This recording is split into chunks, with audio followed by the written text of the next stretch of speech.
Halo sahabat-sahabatku, salam bahagia selalu. Kiranya kebahagiaan itu selalu melingkupi sahabat-sahabatku dimanapun berada. Saat ini saya mau berbagi tentang iri hati, karena iri hati itu menyebabkan kehancuran bagi setiap kita. Nah, jadi sahabat-sahabatku, saya akan berbagi tentang iri hati. Iri hati adalah sebuah kata yang acap kali kita dengar, ya. Contohnya sahabat-sahabatku, saya punya anak 3. Saya belikan anak yang nomor 2 sepatu. Saya yakin anak yang nomor 1 dan nomor 3 akan iri kepada adik dan kakaknya. Jadi sahabat-sahabatku, kata iri hati dalam Kamus Besar Bahasa Indonesia yaitu perasaan kurang senang melihat orang lain beruntung, beruntung dan berhasil di dalam hidupnya. Jadi sahabat-sahabatku, istilah dari iri hati itu ya contohnya tuh cemburu, ya kan? Cemburu, kata ini sering kita dengar ya, yaitu sirik, ya kan? Sirik gitu kan. Di sini dikatakan bahwa di mana ada iri hati dan mementingkan diri sendiri, di situ ada kekacauan, ya. Di mana ada iri hati, ya, dan mementingkan diri sendiri, di situ ada kekacauan dan segala macam perbuatan jahat. Jadi kalau ada iri hati, di situ pasti ada apa? Kekacauan. Kalau ada kekacauan, pasti ada perbuatan jahat, ada pembunuhan. Jadi saya minta sahabat-sahabatku, iri hati itu, bagaimana cara mengatasi iri hati itu, saya akan bagikan hari ini sahabat-sahabatku. Jadi ikuti terus, ya. Cara mengatasi iri hati, sahabat-sahabatku, di sini yaitu dekatkan diri sahabat-sahabatku dengan Tuhan. Tuhan yang sahabat-sahabatku percayai, harus dekatkan diri. Kita harus tunduk kepada Tuhan, ya. Lawan iblis, ya, lawan kuasa gelap itu. Jangan nurut sama dia. Karena apa? Kalau kita tidak melawan, maka kita akan apa? Kita akan diperalat oleh kuasa itu, kuasa iri hati itu. Nah, jadi sikap iri hati itu dan kesombongan itu dan keegoisan itu adalah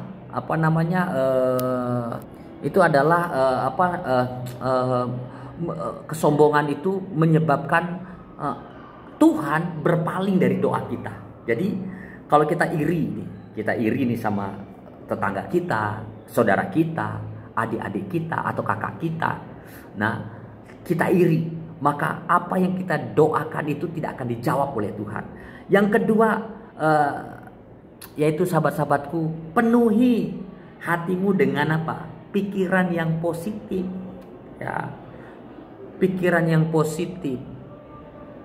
Jadi penuhi hati kita dengan apa? Semua hal-hal yang benar, semua dengan hal-hal yang mulia, semua dengan hal-hal yang adil, semua hal-hal yang suci, semua hal-hal yang manis, yang tidak menyakitkan orang lain, ya kan? Semua yang didengar, ya, yang didengar sedap didengar, kata-kata yang sedap didengar. Kalau kata-kata yang menyakitkan itu kan nggak sedap didengar, sahabat-sahabat. Jadi kata-kata yang sedap didengar itu kan, atau semua yang disebut dengan kebajikan, keadilan, itu harus dipikirkan di dalam otak kita. Jadi teman-teman, untuk mengatasi cara mengatasi iri hati, sahabat-sahabatku, yang kedua itu adalah penuhi pikiran kita dengan hal-hal yang positif. Karena apabila kita memikirkan hal-hal yang positif itu, teman-teman, dikatakan Tuhan sumber damai sejahtera itu akan menyertai kita, ya, menyertai kita. Dia tidak akan meninggalkan kita. Kenapa? Yang saya katakan seperti itu, teman-teman. Karena apabila Tuhan sudah menyertai kita di situ, ya, kuasa dan kasihnya, ya, kuasa dan kasihnya itu memenuhi seluruh kehidupan kita. Yang ketiga, tadi dekatkan diri dengan Tuhan. Yang pertama, yang kedua yaitu penuhi hati dengan pikiran yang positif. Yang ketiga yaitu kita harus belajar untuk apa? Belajar untuk mengembangkan apa namanya hidup, gaya hidup yang kita harus kembangkan gaya hidup bersyukur. Kadang-kadang kita nggak pernah bersyukur. Contoh, pada waktu kita punya sepeda, kita iri dengan orang yang punya motor. Pada waktu kita punya motor, kita iri dengan yang punya mobil. Pada waktu kita punya mobil, kita iri dengan orang yang apa namanya yang punya mobil pesawat atau helikopter. Kita iri.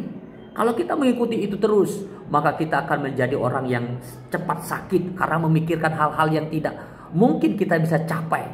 Padahal di bawah kita masih ada orang yang belum mempunyai, jangankan sepeda motor, sepeda aja dia belum punya, kan begitu. Nah teman-teman, karena apa saya katakan? Kalau kita mengucap syukur, teman-teman, mengucap syukur itu merupakan gaya hidup kerajaan sorga. Kalau teman-teman itu memang berasal dari, katanya kan pengen ke sorga, gaya hidup orang-orang yang ada di sorga sana itu bersyukur dengan apa yang ada. Ya, nah, di sini teman-teman ya. Jadi kita itu harus bersyukur. Bagaimana kita bisa mengembangkan gaya hidup yang mengucap syukur itu, yaitu yang tadi itu yang pertama, kita harus memiliki kekuatan yang dari atas, ya, dari Tuhan. Ya, bagaimana caranya? Itu dekatkan diri kita. Karena pada waktu kita mendekatkan diri, ada kekuatan yang daripada Tuhan untuk apa? Memberi pertolongan sehingga kita terhindar dari hal-hal yang iri hati, ya kan? Mengucap syukur, kita bisa bahwa dengan mengucap syukur, sahabat-sahabatku, di situ kita mengakui bahwa Allah berdaulat penuh dalam kehidupan kita. Karena kata-kata yang saya dengar dikatakan begini, pada waktu kita mengucap syukur disitulah kuasa Tuhan dinyatakan. Mengucap syukur merupakan apa? Tanda bahwa kita mengetahui bahwa pemeliharaan Tuhan yang sempurna di dalam kehidupan kita. Mengucap syukur berarti apa? Berarti kita menerima segala sesuatu yang terjadi dalam kehidupan kita itu atas restu Tuhan yang maha agung, Tuhan yang maha kuasa di dalam kehidupan kita. Jadi kita harus mengucap syukur bahwa Dia akan menolong kehidupan kita. Terima kasih untuk sahabat-sahabatku, sahabat bahagia selalu yang sudah mendengarkan dan menonton channel ini. Jika teman-teman dan sahabat-sahabatku diberkati oleh channel ini, diberkahi oleh channel ini, merasa bahwa saya senang, silahkan share channel ini ke saudara-saudara teman-teman.